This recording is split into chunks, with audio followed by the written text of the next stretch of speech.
നമസ്കാരം. ആത്മാവിന്റെ ആഴങ്ങളിലേക്ക് ഒരുമിച്ചൊരു യാത്ര പോയാലോ? ഇന്ന് നമ്മൾ യുഗഋഷി പണ്ഡിറ്റ് ശ്രീറാം ശർമ്മ ആചാര്യജിയുടെ അമൂല്യമായ ജ്ഞാനസാഗരത്തിലേക്ക് ഇറങ്ങിച്ചെല്ലുകയാണ്. അദ്ദേഹത്തിന്റെ 108 ഉപനിഷത്തുകളെ ഒരു വഴികാട്ടിയായി വെച്ചുകൊണ്ട് നമുക്ക് ആത്മീയതയുടെ ആഴങ്ങൾ ഒന്നൊന്നായി കണ്ടെത്താം. ഇതാണ് നമ്മുടെ ഈ യാത്രയുടെ ഒരു റൂട്ട് മാപ്പ്. ഓരോ ഘട്ടവും നമ്മളെ കൂടുതൽ ആഴത്തിലുള്ള സത്യങ്ങളിലേക്ക് കൊണ്ടുപോകും.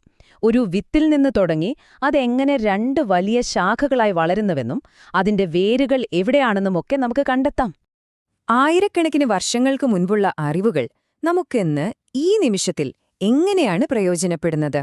നമ്മുടെ ആദ്യത്തെ പടിയിൽ കാലത്തെ അതിജീവിച്ച ആ അറിവ് തലമുറകളിലേക്ക് എങ്ങനെ കൈമാറ്റം ചെയ്യപ്പെടുന്നു എന്ന് നമുക്ക് നോക്കാം. ഒരു നിമിഷം ആലോചിച്ചു നോക്കൂ.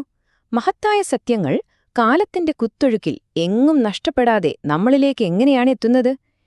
ഈ ചോദ്യത്തിന്റെ ഉത്തരം തേടുമ്പോഴാണ് ഈ ഗ്രന്ഥങ്ങളുടെ യഥാർത്ഥ മൂല്യം നമുക്ക് മനസ്സിലാവുക. ശരി, അപ്പൊ നമുക്ക് നേരെ നമ്മുടെ യാത്രയുടെ ഹൃദയഭാഗത്തേക്ക് കടക്കാം. എല്ലാ അറിവിന്റെയും ഉറവിടമായ ആ ബീജം, ആ കേന്ദ്ര ആശയം എന്താണെന്ന് നമുക്ക് അടുത്തറിയാം. ഈ ഗ്രന്ഥത്തിന്റെ പേര് വെറുമൊരു പേരല്ല, ശരിക്കും പറഞ്ഞാൽ ഇതിന്റെ ഉള്ളടക്കത്തിലേക്കുള്ള ഒരു താക്കോലാണ്. 108 ഉപനിഷത്ത് ബ്രഹ്മവിദ്യാഖണ്ഡ.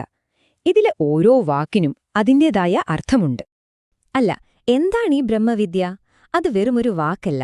ഞാൻ ആരാണ് എന്ന് നമ്മളെല്ലാം എപ്പോഴെങ്കിലും സ്വയം ചോദിക്കുന്ന അടിസ്ഥാനപരമായ ആ ചോദ്യത്തിനുള്ള ഉത്തരത്തിലേക്കുള്ള വഴിയാണത്. ഈ പ്രപഞ്ചത്തിന്റെയും നമ്മുടെ അസ്തിത്വത്തിന്റെയും ആത്യന്തിക സത്യം തിരിച്ചറിയുന്നതിനെയാണ് ബ്രഹ്മവിദ്യ എന്ന് പറയുന്നത്. ഇത്രയും വലിയൊരു ആശയം 1-2 പേജിൽ ഒതുക്കാൻ പറ്റില്ലല്ലോ അല്ലേ? അതുകൊണ്ടുതന്നെ 424 പേജുകളിലൂടെയാണ് ഈ ഗ്രന്ഥം നമ്മളെ ആഴത്തിലുള്ള ഒരു അന്വേഷണത്തിന് കൊണ്ടുപോകുന്നത്. 2010 പ്രസിദ്ധീകരിച്ച ഇത് ഒരു ആശയത്തെ എങ്ങനെ ജീവിതത്തിന്റെ ഭാഗമാക്കാം എന്ന് നമുക്ക് കാണിച്ചു തരുന്നു. ഒരു വലിയ കെട്ടിടത്തിന് നല്ല ഉറപ്പുള്ള തൂണുകൾ വേണ്ടേ? അതുപോലെയാണ് ഈ ബ്രഹ്മവിദ്യ എന്ന മഹാസൗധവും. അതിനെ താങ്ങി നിർത്തുന്നത് 2 പ്രധാനപ്പെട്ട തൂണുകളാണ്. അതിലാദ്യത്തേതിലേക്കാണ് നമ്മളിനി നോക്കുന്നത്. ജ്ഞാനത്തിന്റെ പാത, അല്ലെങ്കിൽ ജ്ഞാനഖണ്ഡ്. ജ്ഞാനഖണ്ഡ് എന്ന് പറയുന്നത് നമ്മുടെ മനസ്സിനെയും ബുദ്ധിയെയും ഉപയോഗിച്ച് സത്യം മനസ്സിലാക്കാനുള്ള വഴിയാണ്. വായിച്ചും ചിന്തിച്ചും വിശകലനം ചെയ്തും കാര്യങ്ങൾ അറിയാനുള്ള ഒരു ശ്രമം. ഇതാണ് അറിയുക എന്ന സ്റ്റെപ്പ്. പക്ഷേ ഒരു കാര്യം വെറുതെ അറിഞ്ഞതുകൊണ്ട് മാത്രമായോ? ഇല്ലല്ലോ. ആ അറിവ് നമ്മുടെ ജീവിതത്തിന്റെ ഭാഗമാവേണ്ടേ? അവിടെയാണ് രണ്ടാമത്തെ തൂണിന്റെ പ്രാധാന്യം. അതാണ് സാധനയുടെ പാത. അറിവിനെ അനുഭവമാക്കി മാറ്റുന്ന ഒരു മാന്ത്രിക വിദ്യയാണ് സാധനാഖണ്ഡ്. ധ്യാനത്തിലൂടെയും ചിട്ടയായ പരിശീലനത്തിലൂടെയും നമ്മൾ പഠിച്ച കാര്യങ്ങൾ നമ്മുടെ സ്വന്തം അനുഭവമാക്കി മാറ്റുന്ന പ്രക്രിയ. ജ്ഞാനം അറിയുക എന്നതാണെങ്കിൽ സാധന എന്ന് പറയുന്നത് ചെയ്യുക അല്ലെങ്കിൽ അനുഭവിക്കുക എന്നതാണ്. അപ്പോ ഇത്രയും മഹത്തായ അറിവുകൾ ആരാണ് നമുക്ക് വേണ്ടി ഒരുക്കിവെക്കുന്നത്?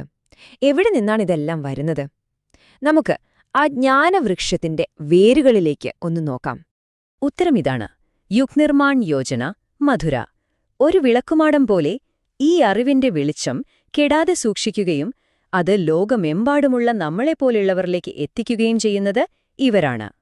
അവരുടെ പ്രവർത്തനം വെറും പുസ്തകങ്ങൾ പ്രസിദ്ധീകരിക്കുന്നതിൽ ഒതുങ്ങുന്നില്ല കേട്ടോ.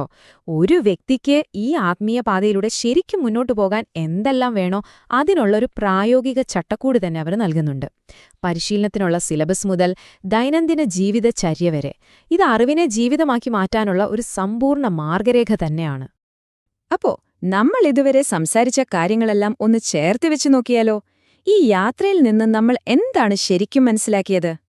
വളരെ ലളിതമായി പറഞ്ഞാൽ ഇതാണ് കാര്യം. ബ്രഹ്മവിദ്യ എന്ന ആ വലിയ ലക്ഷ്യത്തിലേക്ക് എത്തണമെങ്കിൽ നമുക്ക് 2 ചിറകുകൾ വേണം. ഒന്ന് ജ്ഞാനത്തിന്റെ ചിറക്, അതായത് അറിവ്. മറ്റേത് സാധനയുടെ ചിറക്, അതായത് അനുഭവം. ഇത് രണ്ടും ചേരുമ്പോഴാണ് ആ യാത്ര പൂർണ്ണമാകുന്നത്. അതുകൊണ്ട് ഓർക്കുക, ഇത് വെറുതെ കുറച്ച് പുസ്തകങ്ങളുടെ ഒരു കൂട്ടമല്ല, മറിച്ച് അറിവും അത് പ്രയോഗിക്കാനുള്ള വഴിയും ഒത്തുചേരുന്ന ഒരിടമാണ്. ജീവിതത്തെ മാറ്റിമറിക്കാൻ ശേഷിയുള്ള ഒരു സമ്പൂർണ്ണ പഠന പദ്ധതി. അപ്പോ ജ്ഞാനത്തിന്റെ ഈ ഭൂപടം ഇപ്പോൾ നിങ്ങളുടെ കൈകളിലുണ്ട്.